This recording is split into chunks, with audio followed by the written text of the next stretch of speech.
already tuned out and I'm scrolling on my phone while I'm talking to you guys? Maybe. Am I already doing the same as I'm talking to you, looking to see how often? Probably. No, I'm only joking. Not yet, anyway. Right, Dan, explain to us then, give us a full rundown of what this is. What is phubbing? So did you say Dan? Did you say me? I wasn't phubbing at the time, by the way, so that's very important. Pay attention, Dan. Come on. Thank you. Well, I know I was listening. This is the thing. I just wanted to make sure you said it. I'm not a psychologist, of course. I'm a futurist and a technologist. So, the social media kind of addiction. This is the whole point of phubbing: being on your phone and being on social media when you're talking with someone else. Got to remember that social media kind of went onto this mobile world, and it's completely changed what social media is, because social media has now become much more addictive. In fact, I don't want to go too much about it, but they literally call them in our business, they call them users, because it's that addictive. We literally see them as users. It's designed to get you addicted to being on that device for as long as possible. That's what these things like Instagram and these other things literally were designed to do. It was a very famous place in Stanford University, worked in neurology around the whole thing and neuroscience, and literally, they made them for that. So I talked about this at the race to the bottom of the brainstem about 7 or 8 years ago on the BBC Breakfast, and we were worried about it then. And I don't think it's got any better, because, of course, these things have become much more addictive. But I'm not here to bite the hands that feed me. I teach people about social media. I think there's lots of positives to it. I even now teach people about how to use AI to do the social media. AI marketing course.co.uk. Other courses, of course, are available. Nice plug there, Dan. Thank you. Well, one try. I was paying attention. But my point being is that I'm not here to bite the hands that feed me. I truly believe social media is a massive positive. So is AI. But into this new world where people seem to be more and more addicted to their mobiles, that is a problem. This is what phubbing is. It's not paying attention to human beings and the world around you. It's paying more attention to your phone. And all I'd say on this, I'm not a psychologist, but for goodness sake, people, turn your notifications off. That would be a good start. But as I say, I'm a technologist, not a psychologist. Well, funnily enough, we have a psychologist waiting in the wings here, Joe. What impact can phubbing have, Joe, on our relationships? If we're out for dinner and someone's sitting trying to talk to you, and you're looking at your Instagram feed and there's notifications coming in left, right, and centre, and you're on your phone, what's that doing to us? It's not good. There was actually a study published today, funnily enough, about it and about the impact on married couples, and it significantly increased marital dissatisfaction. Because what happens is, you are saying basically whatever's on your phone, whatever you're looking at, is more important than the partner you're with. And people feel resentful, they feel neglected. Good quality communication is key in a relationship. And if you are phubbing and on your phone, you're not going to have that communication. The only way it works is when you get something known as double phubbing, which is the way you both do it. I mean, it's not great in a relationship, but at least you're both doing it. People feel neglected, basically. Do you have a time, Josie, in your house where you sit and both say, right, no phones away? My boyfriend tries to say that, but I just tend to ignore him or walk into another room. He's probably actually got quite a sore neck nodding along to this whole conversation we're having. But double phubbing sounds like it could be painful or at least a bit dodgy. But we do double phub when we, I think, quite romantically, competitively play Wordle of an evening or word apply. So that is me phubbing, but also not neglecting him.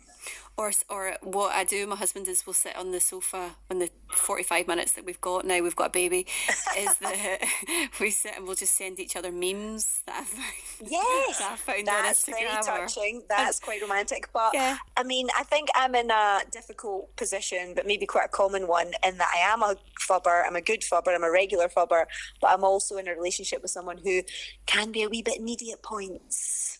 So that can be tricky. But of course you've got to pay your lesser or better half the attention they so richly deserve. Can I be honest, Josie? It does sound like I don't really blame him for being needy if you're on your phone all the time. You could be creating the very situation you're talking about today. I'm not sure how to answer that. We need to get him involved. Really busy. That could be an item all of its own, couldn't it? Let's pencil that in for later in the week. Right, Dan. What about what about if we talk about?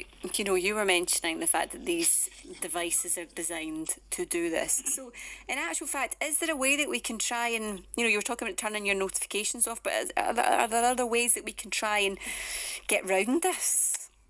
Not necessarily. There are different things you can do to make sure that they're not hijacking your brain. This is the whole point about the race to the bottom of the brainstem. So there are weird things like you can actually make your phone put it into kind of a dark mode or dim down the lights on your phone, so to speak, so your screen isn't so bright. That's a way of doing it. You can actually dim down the colours as well, so your brain doesn't get so much dopamine hit each time it does it. I'd say my classic is turn off the notifications. That's always going to be key. And then, I hate to say it, I've worked in mobile for 20 years, but, there should be times where you can say, look, no mobile phones for a bit, just like there is in the family. You can't be blaming young people to be addicted to mobile phones and then showing them bad behaviour by doing it ourselves. So, put your phone away. And then the classic, of course, is don't use your mobile phone like before you go to bed, because that affects your sleep. So we've got to be really wary and kind of have a kind of a digital green cross code, really. I kind of be mindful of the fact the way we're using these devices, remembering that the social media on a mobile phone is literally meant to be addictive for you, so you stay on the phone. That's how they make money. We've got to make sure that we don't let them. And I think that's really down to us, and maybe slightly down to maybe some education from the government and other people saying, trying to help us a little bit. But we can't keep blaming other people. Most of the time, it's just us doing it, isn't it? Joe, do you have anything to add to that in terms of tips for people if they're sitting thinking, this is me, this is definitely me. I can hear myself in this, and I want to be a non-phubber. I agree with Dan, everything he said. I think the thing is, it's about control. You have to learn that your phone isn't controlling you and you control it. And of course, the addiction thing makes it very difficult. But I think with couples, we all have boundaries in our relationships, whether they're implicit boundaries or spoken boundaries. And I think this is something you need to talk about and say, I don't like it. Can we not do it? Like when we're out for dinner, just put your phone away. So just have that conversation, because what you don't want is resentment to build up and it damages your relationship perhaps permanently. You need to talk about it when there's an issue. And if that person is unable to stop phubbing, well, you've got trouble ahead. Josie, do you get to a situation when you're on a plane that you're like, oh no, what do you do with your phone when you're on a plane? Do you know what? It's really weird you say that, because I was on a plane for the first time in what felt like an age recently, and I sort of forgot my way of working on a plane. So I didn't have a book, I didn't have my laptop with anything downloaded on it. And to be honest, being alone rather with my own thoughts for approximately an hour on the way down to London was horrific, and not an experience that I actually want to repeat anytime soon. But I'm sorry, Michael. That's my boyfriend, if he's listening. I'll try and be a better person, and I am feeling like slightly bad now. So, he's still there. I'll try and improve. It can't be that bad, let's be honest. Yeah. Well, this is true, but I'm feeling a bit guilty now, I have to say.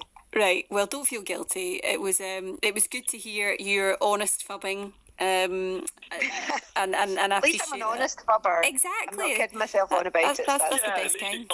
The conscious bit. Self-awareness is the first step. There you go. It is the first step. Exactly. And then just modify your behaviour with a bit of meditation. I said meditation, not medication. Yeah, I was going to say meditation. Very important. Yeah, meditation. Right, there we go. Right, are you a phubber? 80295. Let me know your thoughts on this. Josie, Dan, Joe, great to speak to you guys. Thanks. Speak to you soon.